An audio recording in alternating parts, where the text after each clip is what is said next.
Good morning, ladies and gentlemen, and welcome to the Scott Stedman podcast. We're so glad to be back in your listening ears. Joining me today is Micah, who, as some of you guys know from just our promotion in some previous episodes, that he's been battling prostate cancer. And Micah, welcome back, and just give us a quick update of how everything's going. Yeah, first of all, it's great to be back. I've wanted to be back.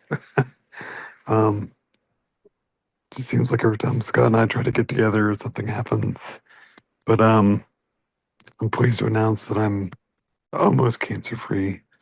Um, got some numbers the other day that were very encouraging, and we're still heading in the right direction. And um, I'm here as long as my voice allows me to do so. So Hmm. I'm glad to be back. Yeah. Yeah, and we're glad to have you back. A lot of times I'm thinking, all right, we're going to record, and then it's like, oh no, either usually it's on my end. Sometimes like, oh, I have to go do this now, or oh, I have to go.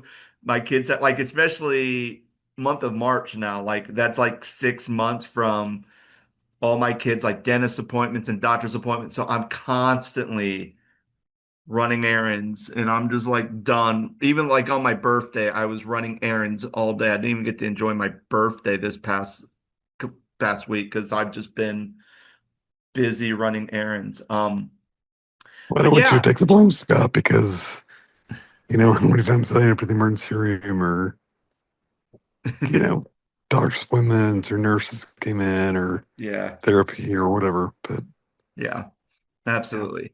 So one of the things, I mean, there's so many different stories that I've come across since, we've been kind of on hiatus for a little bit. Um, but one of the stories, especially within the Church of God, has been the revival or the resurgence of Anderson Campmeeting. And I know I've never been to camp meeting. That was never my thing. But I mean, a few episodes when we would talk about stuff, I know you would mention that you've been to camp meeting or have had some interaction with camp meeting. So, Micah, your initial thoughts when the announcement came that they're going to be doing an Anderson camp meeting again. Um, what were some of your initial thoughts on that? when I first read it, I thought it might have been like a mistake. It might have been something like seriously, like something sent out an error. Um, I think I don't know if they're trying to catch lightning in a bottle, if they're trying to make people happy. I don't know if they're, you know,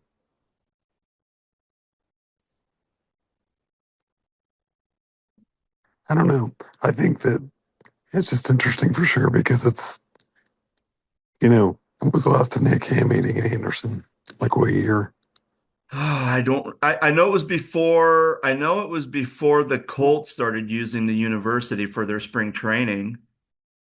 Or at Wasn't it least like that's 2000, like 11, 2012, something yeah, like so that? it's definitely been at least over almost going to be almost 15 years since they had Anderson camp meeting at Anderson. Yeah, so um, I remember going as a kid to camp meeting. That was like our big vacation thing is, my parents would want to go and, camp meeting was like Sunday to Sunday and there was all kinds of things to do on the campus of Anderson University. And yeah, I don't know. It's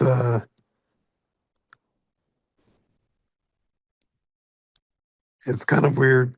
And I'm trying to say this nicely, but like I think that now that I've got out of the habit of going, I don't really want to go, Yeah.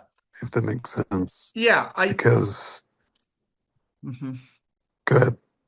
No, I mean, I think it's interesting. I feel like because there's a lady at the church that I'm at now who was a teacher at Anderson High School for years, or Highland, I think it was called Highland. So when I mentioned it to her that, hey, there's an announcement that the Church of God is going to have Anderson camp meeting back at Anderson again, her initial reaction was, wow, that's great because that's going to bring in money for the city and for the university. And I'm thinking, oh, well, I know the university has been struggling because I know they had a lot of money from when the Colts came. And then when the Colts were no longer using it, it seemed like there was a lot of cuts, a lot of departments that were being like folded. Um, they had a bunch of, some of these new things that they had that they're doing were no longer going to be doing. Like I know they had like a dance major and a dance minor at Anderson at one point. This was before I left, and then thing just recently, I just saw that they're going to be getting rid of that program because they just don't have enough people enrolled in the program, and they're just kind of doing things. Plus, they recently announced that they're actually selling some of their property, like they're refurbishing Rice Hall, which at one point we thought that Rice Hall was going to be demolished, but apparently it's not. So they're going to redo that and redo a couple dorms. They're selling Fair Commons, which was like their newest build, the apartments that they had that was kind of on campus, but like a little bit off. Like they're Was that selling was that where did the seminary students stay? the seminary students stayed. Ooh, They had apartments on campus as well. yeah. Yeah, I mean, they might have stayed over there. I know there was some, and I mean, there's a lot of things that change, and even like Hardacre Hall's being sold too. And so there's a lot, and then even the campgrounds being sold, which then made me question, like, okay, well, if they're planning on doing Anderson Camp Meeting, and people want to get to the point, and I thought like all the camping stuff once they demolished um, Warner Auditorium and built a new extension of the music department. I thought that there was no more hookups or anything but apparently there is some little bit of a campground left. So I'm thinking, okay, if you're doing Anderson Camp Meeting and people are used to bringing their campers and stuff, and you're selling your campground portion of the thing, then you kind of go like, okay, obviously the university's hurting for money, which I think a lot of private universities are hurting for money. Um, Higher education as a whole is suffering right yeah, now. yeah. So you see that. So everyone's trying to do, and if I mean at Anderson, at least like, hey, if we can sell some of this stuff and do some of this stuff to kind of help make sure we're not bleeding out, then that will be good. Plus, I mean, some of the people who I graduated with work at the university, and they're saying that, tuition's starting to creep up again. So, there's a lot of good stuff happening, which I'm thankful for. But I just feel like it's an interesting time where we're announcing Anderson Camp Meeting, and yet the university is also selling stuff. So the positive side is, yeah, if it's going to bring money to the city of Anderson as a whole, and even to Anderson University, because they're going to be using their stuff, then I think that's great. But I'm also in the same boat with you, is that, it's been almost 15 years since there's been an Anderson Camp Meeting. And the reason why it kind of went away was not necessarily because of the Indianapolis Colts, but because Jim's idea was sometimes we don't get representation on the West Coast coming to Anderson Camp Meeting because it's too far to travel. So let's try to make it more central. That's why they're doing it in Oklahoma for a couple years. And then they decided to do cluster groups, or they were doing it on the West Coast and then doing it like in the in like central area and then doing it on the East Coast. So with that vision, I think the whole idea was, well, let's try to bring more people that may not necessarily come to Anderson Camp Meeting or come to the General Assembly or be able to vote in a business meeting because it was too far. Like this is an opportunity to get people to within the movement to participate in the movement. But at the same time, the cost of hotels kept rising, travel expenses. So like even like, oh, if we're going to go to Orlando and we're going to go to the Omni Marriott Hotel, so you're paying a lot of money just for travel and stay and food. And we've talked about this in other podcasts that it ends up costing a lot of money to go to these things. So where I'm not sure what the average hotel rate at Anderson, Indiana is, but I'm sure it's probably not as much as staying in like Ohio or Oklahoma City or Philadelphia or Fairfax, Virginia, or any of those places. And then if, and then again, if people, and I, and if there's the option, because I know one of my friends, her family would stay in like one of the dorms, like, because, there's no school, then it's like, oh, if you have people, you can rent out space in dorms for Anderson Camp Meeting, then, that's another cheap route to be able to attend something and to help support the university. So, but I don't, but yeah, I'm like you, like, are we trying to hit on nostalgia for people to come back? Because even some of the promotion, it's like they're kind of hitting on that nostalgia, but also kind of hitting on this new resurgence of the Church of God movement is happening. And it's like, oh, we're gonna go back to our roots, but then we're gonna propel ourselves into the future like a launching pad. I don't know, like it's hard for me to buy into something like that who has no nostalgic feeling of camp meeting whatsoever because it was never part of anything I did. But I'm almost kind of at that point where I feel like the whole camp meeting vibe is slowly, for a long time, has slowly begun to kind of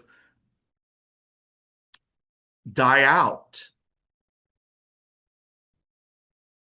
Yeah, I don't understand it. And there's not been like a lot of information either Hmm. from, you know, the national. And I know we're kind of in this period of like,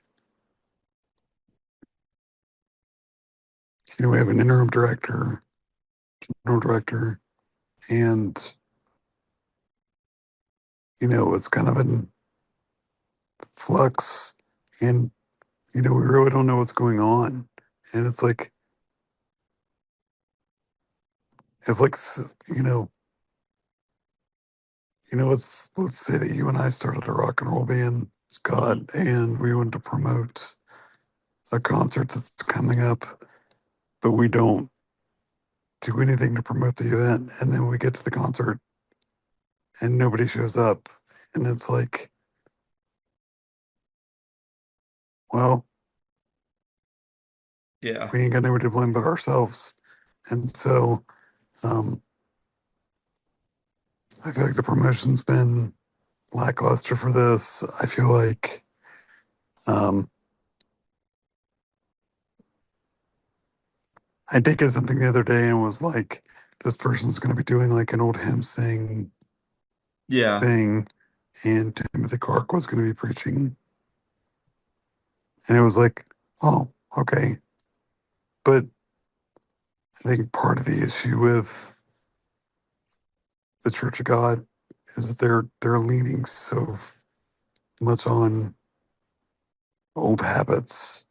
Yeah. And what I Yeah. mean by that is they just keep having the same people preach. They think that these hymns are going to be the thing that inspire and, you know, get people to come and what people like and Yeah. XYZ. So Well, I don't know. and it also kind of goes who is this tailored to? Like, well, because like even like I'm just kind of pulled up the information that they're talking about camp meeting being at Anderson again. But I mean, a lot of the term I keep seeing is legacy, um, history, moments of history. Um, like I'm just looking at just like kind of these big keywords, and it's always talking about legacy and history. And even though there's been through relocations and trials, anytime when God's people gather together, it's a sense of unity and helps move the movement forward. And I mean, to be honest with you, like when you start talking about a hymn sing, which I have no issue with hymn sings or hymns in general. The problem is usually that's tailored when you do a Church of God Heritage hymn sing, that's usually tailored to a certain demographic. Right. And part of me goes, okay, right now I'm seeing, hey, come to this thing that you used to do before. Okay, so who's that? So again, that's tailoring to people who have at least been to camp meeting before everything kind of before they went in a different direction under Jim's leadership. Um, and then him sing, so that's going to do another demographic. And you sit there and you think to yourself, okay, as someone who's a Church of God pastor, someone who's part of this movement, someone who, you know, the reason why I became a pastor in the Church of God movement in the first place is because I believe in the theology and the teachings of the Church of God. And yet, I feel like there's nothing that's happening that is telling me initially at the front on why I need to come. How is this going to advance the movement? What are some things that's going to happen here that's really going to help build excitement and make the movement move forward and everything else? Like I'm not getting any of that messaging except for the fact that it's, well, come to camp meeting because it's part of our heritage, it's part of our legacy. I mean, yeah, and I mean, we've talked about how part of our legacy and heritage was we were one of the very few denominations or movements, sorry, wrong word, but that supported and affirmed women in ministry. And now the most recent like report from the Justice and Equity Task Force says that not all church leaders in the movement believe that.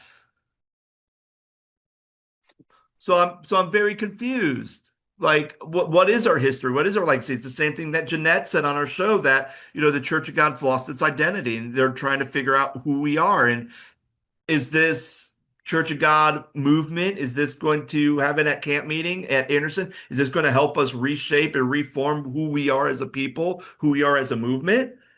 Or is it just like, hey, come to camp meeting because it's going to be familiar, it's going to be just like old times? And we're just basically playing on the nostalgic thing to kind of help draw people in and make it cheap because it's in Anderson, which, Anderson's always a small, crumbling community anyway, once the auto industry left. So, it's, it's really hard for someone who may be new to the movement or someone who's just kind of got into the movement like in like the mid to late 2000s, right when camp meeting was kind of on its way out. Like it's hard for us to buy into that. So what does the movement have to do, especially for people who that's not part of their history, to really say, hey, you really need to be here. You really need to come to camp meeting because it's going to be great.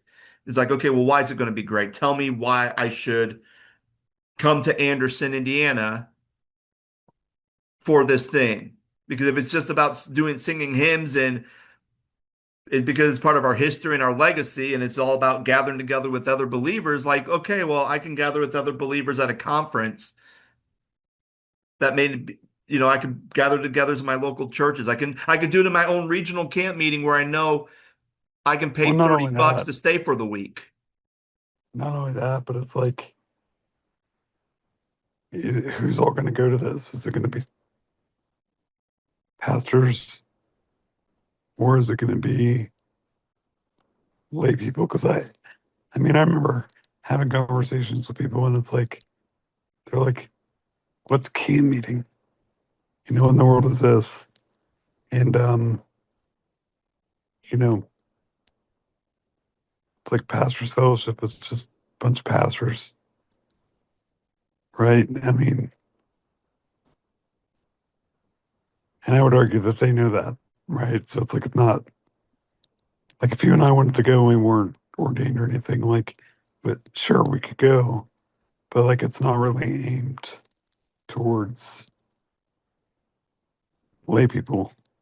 And the same thing with this whole camp meeting design. It's like, you know, I know different churches, Presbyterian, Episcopalian, all these other churches have certain names for events that they have, throughout the year. Methodist Church as well, like with what you're doing these Hmm. days, Scott. Like, but people are not going to take time out of their schedules that are already packed to go to camp meeting for a week. Yeah. And even that, like you mentioned a good point about who is this tailored to? Because it seems like it's tailored to people who've already been to camp meeting, who know what the experience is like. And at the same time, like if and again, like, usually at camp meeting, that's when you have your general assembly where you're voting on things. And okay, so who's Yeah. voting? Usually it's like ordained ministers, and I believe the bylaws is like you have one lay leader represented. But it seems like okay, it's just like basically like a big Church of God powwow. So either A, I can go to Anderson, or B, I can just go to my district one because at least I can go to work and then go out to camp meeting in the evening and have worship all week. Or if I'm not work, or if there's a day I can take off work, then I can be out there and do stuff. Oh, also I can go to my local camp meeting because they have a children's program or they have a youth program. There's been nothing mentioned about this camp meeting, which is going to be starting in what is it, June, July? What's the date of this thing? Hold on. I'm going to say June, June. June 3rd through 5th is Anderson Camp Meeting. So in June, so we're in March. So March, April, May, June. So 3 months. And there's been nothing that has been communicated on social media. Is there going to be a youth program? Is there going to be a children's program? So if I'm a pastor and I'm going to go and you're talking about Anderson Camp Meeting, and I remember, hey, I used to bring my kids and there was stuff for my kids to do here. Right now, I'm not seeing any of that. All I'm seeing is come to a hymn sing, come to Anderson Camp Meeting. If you come earlier, there's the James Earl Massey preaching clinic that's going to be a couple days before camp meeting, and then all throughout camp meeting, like come to the preaching clinic. So right now, it's only tailored to pastors. And then, of course, you run into the same problem for those who are on the West Coast. Do I want to fly all the way out to Anderson, Indiana for a camp meeting? And maybe some do because it's part of their heritage and they're like, oh, I'm going to do that. But like for most people, it's like maybe the people who felt like they had a voice in the movement was when they were doing the cluster groups and they were having it out on the West Coast. They were doing it out in Denver. They were doing it out in California, Seattle, Oregon. Like they're doing it all the way out there. Now it's like, okay, well, that's too expensive. And with all What's the what's that phrase that old habits die hard? they do, and I think this is going to be, and I mean, if this is a way to help make costs low for people to gather together, okay, like I Anderson is a good choice because I don't think anything's that expensive at Anderson. Um, compared to like doing it in a bigger major city like anywhere. Like I'm sure the cost of staying in a hotel in Anderson or lodging at a local dormitory at Anderson is going to be a lot cheaper than trying to stay in Columbus, Ohio. Um, but I'm just it just for me it doesn't make sense. And even though all this thing has been pushed and communicated almost 2 to 3 months ago, every messaging that I'm seeing on the social media pages to really promote this thing has simply just been hitting on nostalgia, which to me is not going to. pull me into coming to camp meeting because I don't have that nostalgic itch to camp meeting. And for someone someone like you who has gone to camp meeting, it doesn't seem like it's pulling on that nostalgic itch either for you. No, not really. Now, it probably might pull someone like your dad, but your dad goes to everything. He goes to all everyone's camp meetings and pastors fellowship, everything else. So that's just, but again, that's just part of his generation, and that was just what you did as a minister. So I'm sure your dad will be at Anderson camp meeting probably. Um, or I could probably guarantee that. Probably. Well, Not probably. I can obviously. guarantee he'll be there. Um, but yeah, it's so I guess like I go and again, like I don't think anyone at Anderson listens to my podcast at all. But but I think like if they do, maybe they need to really think about, okay, we need to promote something for our young pastors or some of our pastors who just came into the movement who camp meeting was never a thing for them. I mean, if it's been 15 years and let's say there's someone who is, in their 30s now, so they probably all they know are these traveling cluster groups, or they probably only know that we go to Oklahoma City and I live in Kansas. So that was my big thing. So now, how are you going to motivate that person to come to Anderson Camp Meeting when the nostalgia is not there for them? What about the pastor who's in his 20s? How are you going to get them to go there? Maybe he's a pastor's kid and maybe he remembers as a child going, but it's like, okay, all his core memories are doing kids ministry or doing like a vacation Bible school or something at camp meeting. But now this person has kids. Okay, for me, camp meeting was a family thing. Where's the programming for my children? Where's the programming for my teens? If I'm sitting in a meeting, and my wife's not a minister, what's she going to do? What programs, what stuff's there for her? Because I mean, Anderson, there's not much exciting stuff at Anderson unless she wants to go to the wants to go to the racetrack and gamble or go to Uranus fudge plant. I mean, I mean, there's not what is much to do in there? Anderson. I So, mean, yeah. especially since when the mayor tried to flood the whole city, and then they finally fought to kind of give more water to the Nestle factory, and they vote, and people said, no, we're not doing that. Like half of the businesses left because they thought they're going to be underwater. What is there? So I think, so I think from a Church of God standpoint, they have to figure out, okay, how do we meet and have program for various generations,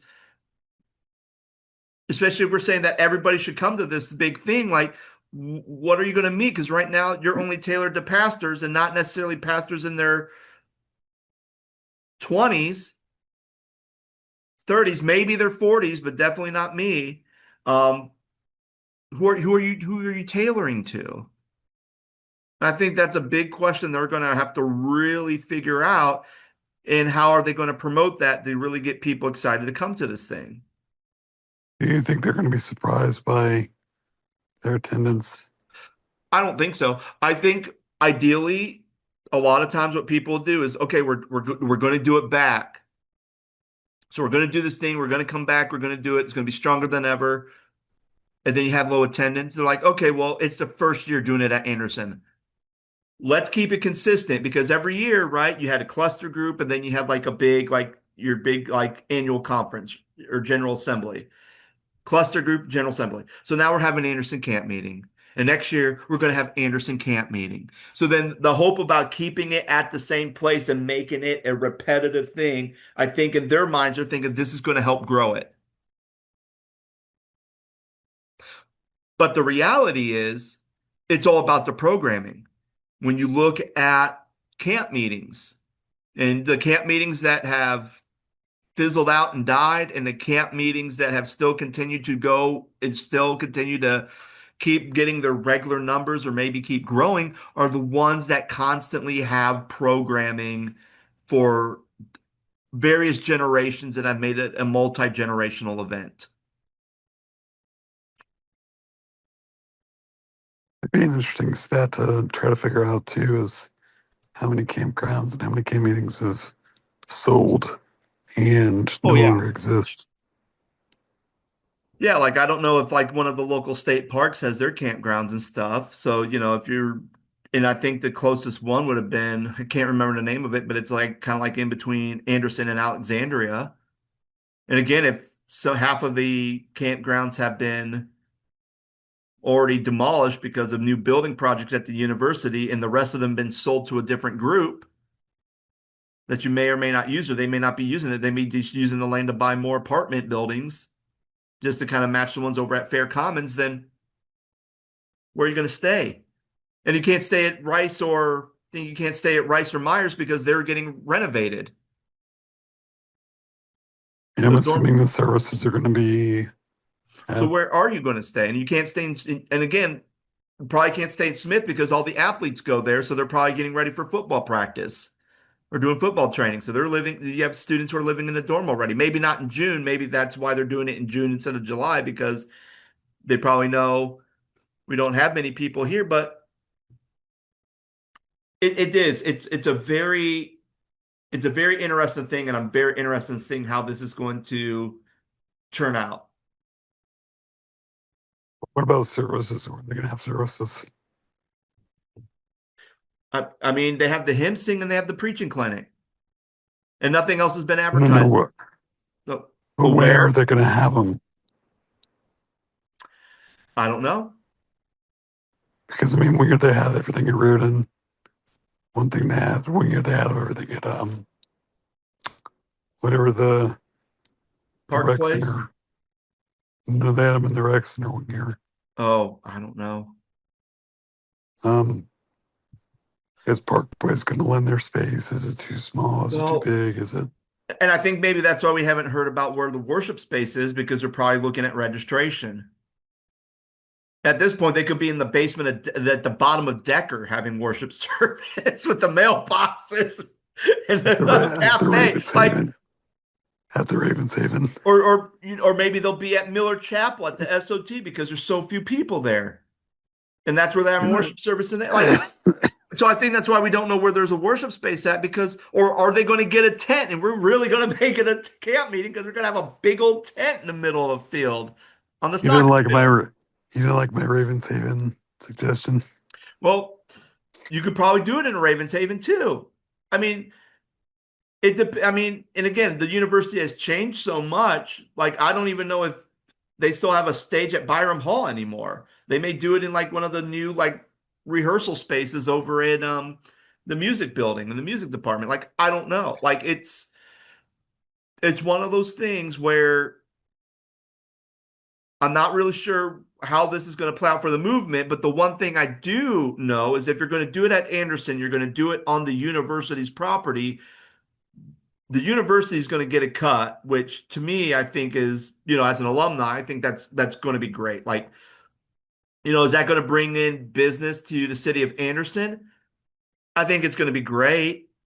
It's not going to bring in like Indianapolis Colts business like it did in the past, but I think it's going to for restaurants and other CVS and any other like businesses in Anderson, I think it is going to increase their sales a little bit having a camp meeting at Anderson. Hotels are probably going to be happy that there's going to be people staying in their rooms.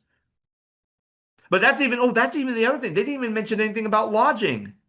Sign up for camping. I'm sure you go to a website, they'll tell you, but it's like, you know, if I'm not interested, and I think that's the big thing about social media. If I'm someone who's either sitting on the fence or someone who is mildly interested or not interested at all, and you really want me to go to your thing, you need to promote things. Don't be giving me stuff like, oh, it's just like the old good old days, or we're going to do a hymn sing. Like, hey, here's here's all our different lodgings.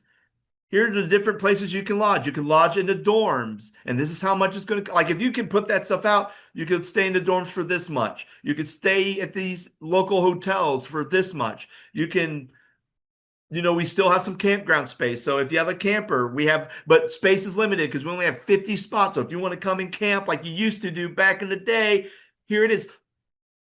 Nothing has been promoted about lodging. And I'm sure if I go to the website, it'll pull all that information up. But if I'm not interested in going, it's stuff like that.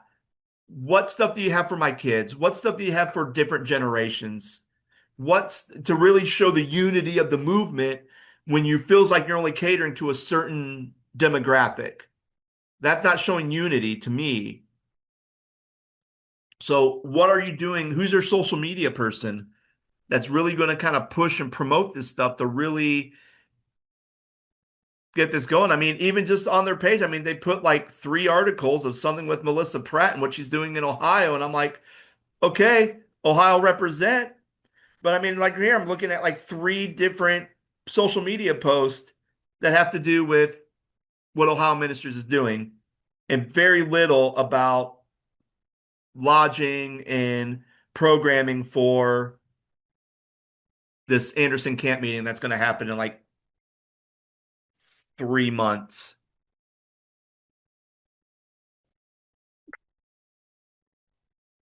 I mean, I don't know. Well, friends, if you're someone who's going to Anderson Campmeeting, please send us a message. Let us know if you're going. If you're not going, why? Is it the same reasons why I'm not going?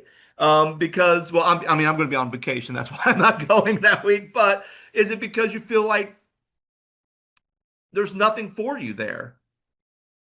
So Yeah. we want to hear your thoughts. We want to know what your thoughts about this move. You think it's going to be successful? You think it's going to be a disaster? You think it's just going to be like, eh? Like, let us know in the comments what you think. We would love to hear your comments. We love to read your comments on air. Just because it gets us talking, it gets me and Micah thinking differently, and just kind of even seeing if how things are going. So, friends, thank you so much for listening. I hope you have a wonderful rest of the week. And again, continue to remember to pray for my brother Micah. He's doing good. He's hearing your prayers. We're seeing God working, and we'll hope to get him back up and running soon. And we'll hope to have more podcasts soon, as long as our schedules are in alignment. Friends, thank you so much for listening. Have a great day.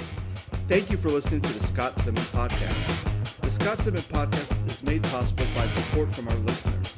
We thank listeners like Patty and Scott, whose support goes to this podcast's continual growth and maintenance. If you want to support this podcast, you can do so in a number of ways. First, feel free to give us a 5-star rating if you enjoyed this episode and share it with your friends. If you'd like to financially support the Scott Stedman Podcast, you can go to the website ko-fi.com/the Scott Stedman Podcast. That website again is ko-fi.com/the Scott Stedman Podcast. Thank you so much for listening.